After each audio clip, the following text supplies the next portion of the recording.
pues nos empezamos a encontrar cosas realmente asombrosas. Por ejemplo, cosas que no habíamos visto nunca. Nos dicen, bueno, pero esto es el cambio climático, pero entonces no digan calentamiento global. O sea, aquí hay algo que nos están contando de una manera totalmente extraña. Luego encontramos que la Antártida, esto fue ahora hace poquito, el año pasado creo. La Antártida recupera su hielo en el National Geographic. Esto lo podéis buscar por internet perfectamente. En el Ártico, agosto de 2012, agosto de 2013. Y diréis, no, pero esto es una fotografía trucada y todo eso. Bueno, pero sale en el Fox News el 9 de septiembre de 2013 que el hielo ártico ha aumentado un 40% entre agosto de 2012 y agosto de 2013. ¿Qué pasa? Luego volvemos, otra persona más en el Parlamento Europeo, que es Nigel Farage, que es un eurodiputado inglés, que dicen que es ultraderechista, pero bueno, en este momento fue con una información fiable y estuvo pidiéndole explicaciones a Barroso en el Parlamento Europeo. Y eso también fue el 11 de septiembre de 2013. Otra fotografía más, el hielo de la Antártida en este caso, el 19 de septiembre de 2014. Cambio climático, aumenta el hielo de la Antártida, ¿cómo? ¿No era calentamiento global? ¿Ahora aumenta la Antártida? No lo sé. Desafiante glaciar argentino crece pese al calentamiento global. Sin embargo, estuvimos en una conferencia de un climatólogo aquí en Alicante hace unos meses, y este climatólogo decía que los glaciares todos están disminuyendo su cantidad de hielo. Sí, hay muchos que sí, pero en este caso no.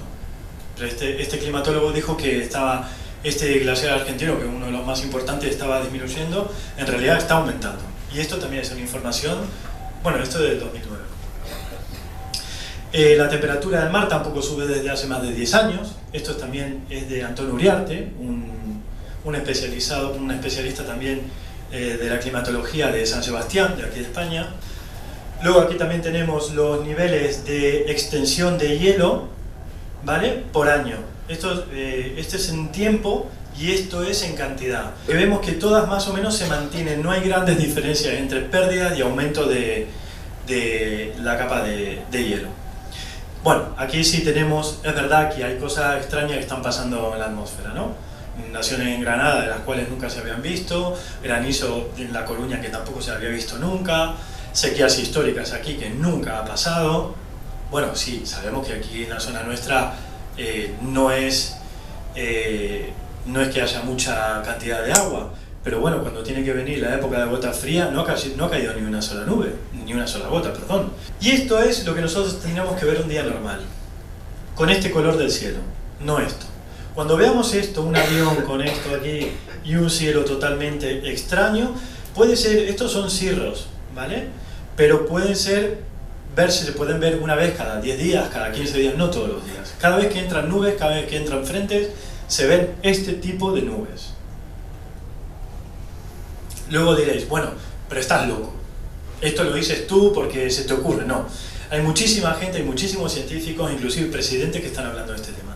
Bernard Easland, por ejemplo, es un hombre que es un físico de la Universidad de la Columbia de Estados Unidos, que fue uno de los que fabricó el HAARP, que es un sistema de antenas que ahora explicaré un poquito, que lo que hacen es, supuestamente lo que hacía era estudiar la ionosfera.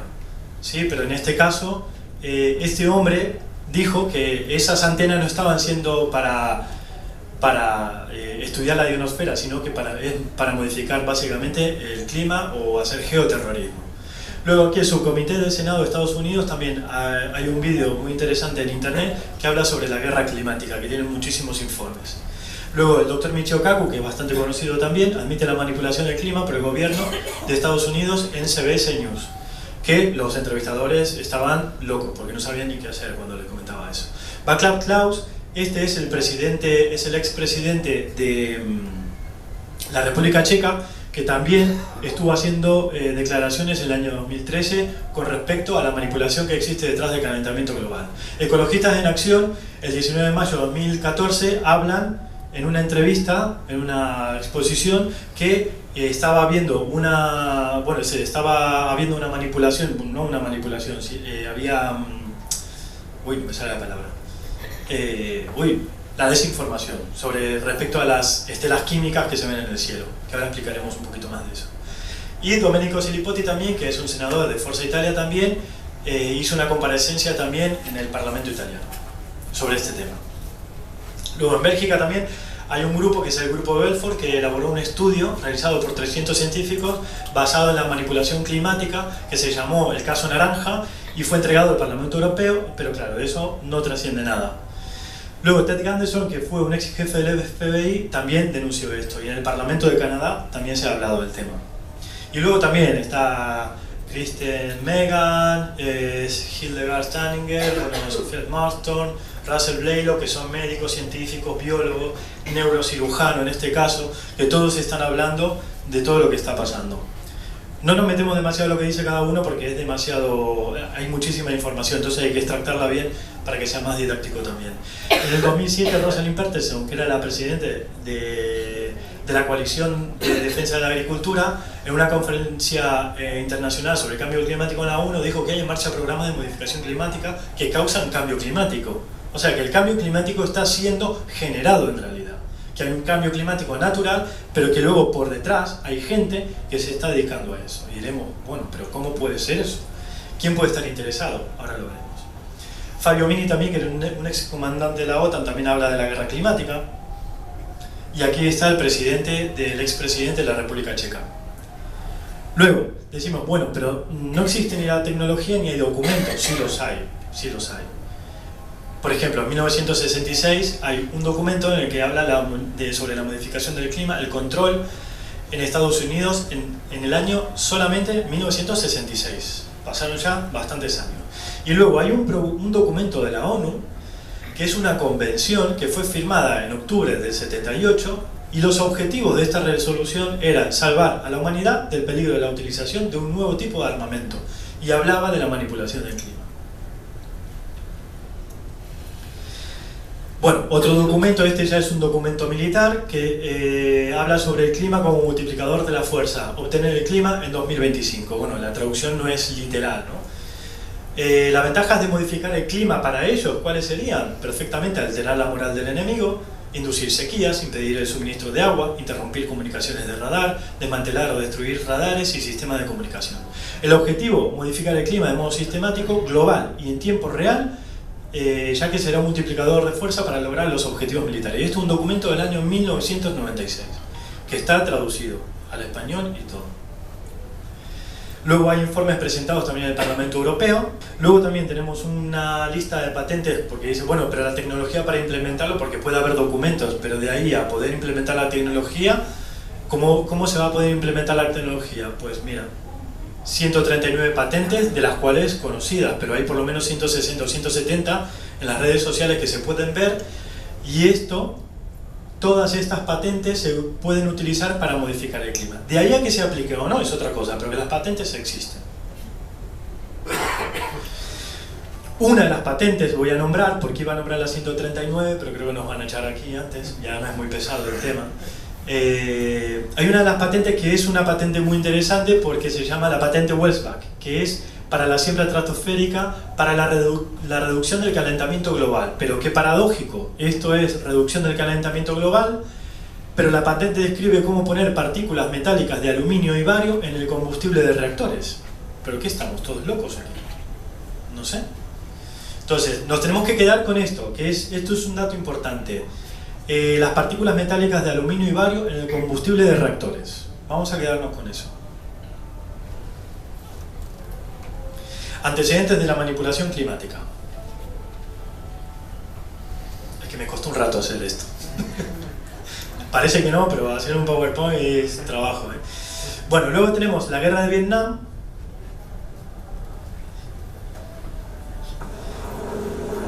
Donde 12 millones de litros de defoliantes sobre las zonas rurales de Vietnam en un intento de privar al Vietcong de la cubierta vegetal y alimentos. Esto era Agente Naranja. Luego te dicen que esto no existe. Los chemtrails o los chemtrails o las estelas químicas dicen que no existe. Y entonces, ¿por qué salen de un avión? Bueno, no, que es un avión militar, pero la tecnología existe para que se pueda fumigar, ¿no? Pues perfecto, entonces ya tenemos un antecedente. Esto es como como un abogado, ¿no? Cuando alguien ha hecho un proceso y ha tenido un problema y ha podido salvarse de ese problema por algo, pues hay antecedentes. Pues en este caso también ya tenemos antecedentes. Luego tenemos también la operación Popeye, que fue Pop-Eye, separado con un guioncito. También fue una operación que fue desclasificada en el año 74, o sea, fue reconocida por el gobierno de Estados Unidos, donde lo que se intentó hacer aquí fue una siembra de nubes, generar más cantidad de agua, para inundar y anegar todas las vías que tenían los vietnamitas para contactarse entre sí, para evitar que pudieran tener abastecimiento entre ellos. Luego, sabemos que la ionización y las precipitaciones van de la mano. Por ejemplo, las antenas, un móvil tiene una energía muy bajita para que no se pueda producir una tormenta, pero sí con dispositivos realmente interesantes que puedan enviar energía hacia la ionosfera y hacia la estratosfera, se puede modificar la ionización de las nubes y puede evitar que todas esas moléculas de agua se vayan juntando y puedan producir una precipitación. Entonces este también es otro antecedente. ¿Por qué? Porque a través de dispositivos electromagnéticos se puede modificar el clima también. La geoingeniería, porque ahora hay una teoría oficial que la geoingeniería es para reducir el calentamiento global, porque ahora lo quieren implementar, porque en junio de 2013 se reunieron en Berlín ingenieros del clima para hablar sobre este tema. Pero claro, en los medios de comunicación este tema no trascendió. Pero hay documentos y hay gente, y había cientos de científicos del clima allí. Y hablaban de implementar o no la geoingeniería. Pero claro, nosotros no nos cuentan eso. Nosotros lo sabemos porque obviamente estamos en el tema y lo estamos investigando. Entonces dicen que la geoingeniería es para aplicarse para eliminar y disminuir el dióxido de carbono y para la gestión de la radiación solar, para que no haya tanto sol y para que no aumente la temperatura, ¿no? Pero claro, si sabemos que el dióxido de carbono es un gas que en realidad no es nocivo ni en realidad es perjudicial, y además que es natural, es un gas natural, que producen los océanos, lo reabsorben los océanos, los producen las plantas y lo reabsorben. El mayor reabsorbente de dióxido de carbono es el mar. Entonces, ¿por qué quieren aplicar la geoingeniería? Entonces, por científicos serios, esto está desestimado. Y por otro lado, la gestión de la radiación solar. Pero claro, si tenemos una baja actividad solar, ¿para qué lo vamos a aplicar? Sin embargo, lo quieren imponer y lo quieren imponer. Y todos los días debéis prestar atención. Todos los días en la tele nos hablan de cambio climático, excepto hoy y ayer que estaban con lo que pasó en París. Pero si no, todos los días nos hablan de cambio climático, continuamente metiéndonos en la cabeza cambio climático, cambio climático, cambio climático. Y no es tan grave el cambio climático natural, sí es grave la manipulación climática. Quiero ser reiterativo, pues soy un poco pesado, pero quiero ser reiterativo para que se entienda. Entonces, ¿cómo se aplica la geoingeniería? A través de la inyección de aerosoles mediante estelas de aeronave y a través de dispositivos electromagnéticos. Y diréis, vale, pero ¿qué relación tiene uno con otro? La relación es muy simple. Aquí tenemos los aviones, pueden largar aluminio, bario, estroncio y polímeros. Luego aquí tenemos los dispositivos, aquí tenemos una nube muy bonita de las que hace mucho que no veo. Estos dos dispositivos, tanto la aplicación de aerosoles como los dispositivos electromagnéticos al interactuar con las nubes, lo que pasa es que tanto el aluminio como el bario, sobre todo el aluminio, absorbe, es como el polvo de talco. Si nosotros tenemos vapor de agua o tenemos un poquito de agua y le echamos talco, absorbe la humedad, ¿no? Bueno, en este caso hace exactamente lo mismo, absorbe y deja un cielo así. Cuando veamos estelas de estos aviones larguísimas y haya nubes así como esta, prestad atención. Vais a ver que las nubes terminan todas así, todas. Sobre todo las nubes altas, las bajas cuando empiezan a formarse más o menos se mantienen, pero las altas terminan totalmente deshechas. Y por otro lado, también estas nubes pueden ser modificadas